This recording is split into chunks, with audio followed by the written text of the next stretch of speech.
ପିଲାମାନେ ମୁଁ ବ୍ରଜବନ୍ଧୁ ଆପଣମାନଙ୍କୁ ଆମର ଏଇ ଷ୍ଟଡି ସକ୍ସେସ୍ ଚ୍ୟାନେଲରେ ସ୍ୱାଗତ ଜଣାଉଛି। ପିଲାମାନେ ଏହା ପୂର୍ବରୁ ଇକୋନୋମିକ୍ସର ଥାର୍ଡ ଚାପ୍ଟର ଉତ୍ପାଦନ ବିଷୟରେ ଆମେ ପଢ଼ିଥିଲେ। ପାର୍ଟ 1 ପାର୍ଟ 2 ଭିଡ଼ିଓରେ ଆମେ ଉତ୍ପାଦନ ବିଷୟରେ ପଢ଼ି ଦେଇଛେ।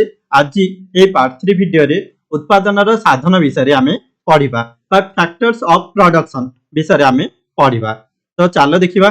ତ ଦେଖ, ଉତ୍ପାଦନର ସାଧନ ବା ଫ୍ୟାକ୍ଟର୍ସ ଅଫ୍ ପ୍ରଡକ୍ସନ यार चारोटी कारक अच्छी चारोटी जिनिस उपरे एटा निर्भर करुची। कौन कौन? गोटे है भूमि बा लैंड, श्रम बा लेबर, पुंजी बा कैपिटल, संगठन बा ऑर्गेनाइजेशन। एई चारोटी उपरे उत्पादनर साधन निर्भर करुची। किंतु एई चारोटी विषय आमे पढ़िबा पूर्वरु आग उत्पादन कौन टिके जानिदबा। कौन उत्पादन? जदि कोनोसी भी वस्तु रो विनिमय मूल्य अच्छी माने ताको आमे किना बिका करि पारुचे आउ सेटा आम पई उपयोगी अछि बा आम पई दरकार अछि, ताले सेई सब वस्तु को तैयारी करबा को आमे उत्पादन बोली कहि परिबा बा सेई सब वस्तु को सृष्टि करबा को आमे उत्पादन बोली कहि परिबा। बुझि पारछ? जदि कोनोसी भी वस्तु रो विनिमय मूल्य अछि आ तार उपयोगिता अछि आ से वस्तु को आमे सृष्टि करूचे बा तैयारी करूचे, तार अर्थ हला सेई वस्तु को आमे उत्पादन करूचे। जने बढ़ई अछि से काठरू चौकी तैयारी करूची।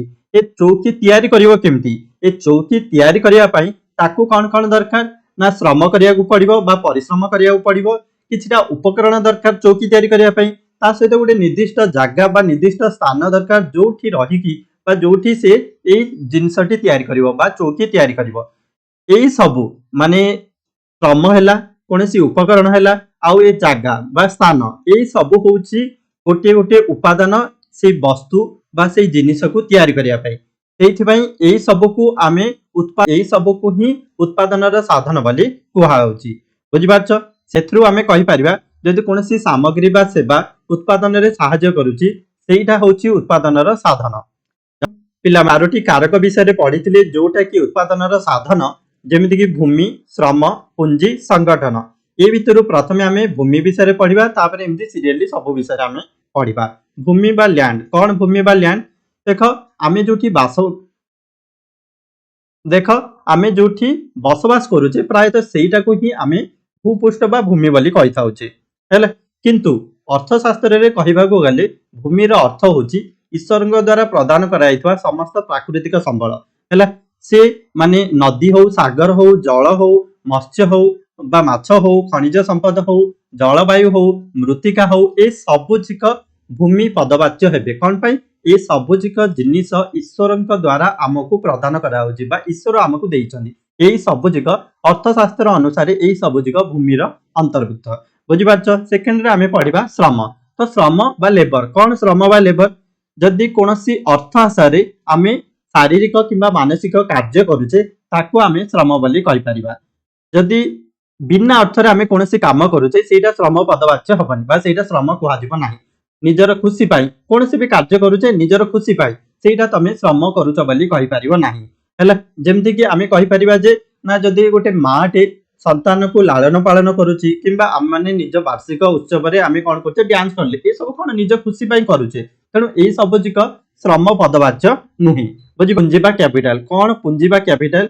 ना एटा गोटे साधन जहा साहाय्य रे अधिक उत्पादन करा जाय, माने उत्पादन को वृद्धि करिया पई हमको मुख्यतः पुंजीर सहायक होइताय। देख, कोनोसी भी जिनिस तैयारी करिया पई हमको यंत्रपाति दरकार, कल कारखाना दरकार, ता सहित तार जिबा आसीबा करिया पई बा ट्रांसपोर्टेशन रे रास्ता घाट दरकार, कच्चा माल तो निहाती दरकार, ए सब दरकार आउ ए सब किनिबा पई बा ए सब करिबा पई हमको पुंजीर आवश्यकता अछि। बिना पुंजी बा बिना पैसा रे आमे ए सब कार्य करि परिबानी। कोनोसी द्रव्य उत्पादन करिया पई हमको विभिन्न प्रकार यंत्रपाति, कल कारखाना, रास्ता घाट, पोताश्रय, कंचामाल ए सब जिनिस दरकार। आउ ए सब जिनिस पाइबा पई हेले हमको खर्च करिया पड़िबो। खर्च करिया हेले आम पाखरे पुंजी बा पैसा रहिबा निहाती आवश्यक। तेणु पुंजी उत्पादन साधनर एक कारक अटे। बुझि पारछ? तेणु आमे कहि परिबा जे कोनोसी द्रव्य बा सामग्री जदि अधिक द्रव्य आउ सेवा उत्पादन रे सहायता करूची, ताले ताको ही आमे पुंजी बोली कहि परिबा। पूरा उत्पादनर चतुर्थ साधन होची संगठन बा ऑर्गेनाइजेशन। तो ये संगठन बा ऑर्गेनाइजेशन कहले आमे कोन बुझिबा ना एटा गोटे स्वतंत्र धरणर श्रम जहा साहाय्य रे आमे जो पढ़िले जे कोन पढ़ले भूमि, श्रम, पुंजी ए जिक सठिक भाबरे नियोजित हबो आ उत्पादन प्रक्रिया को सठिक भाव में कार्यकारी हम बा सुव्यवस्थित हम। कौन द्रव्य उत्पादन करिबारे हमको कौन कौन दरकार होची, भूमि दरकार होची, श्रम दरकार होची, पूंजी दरकार होची।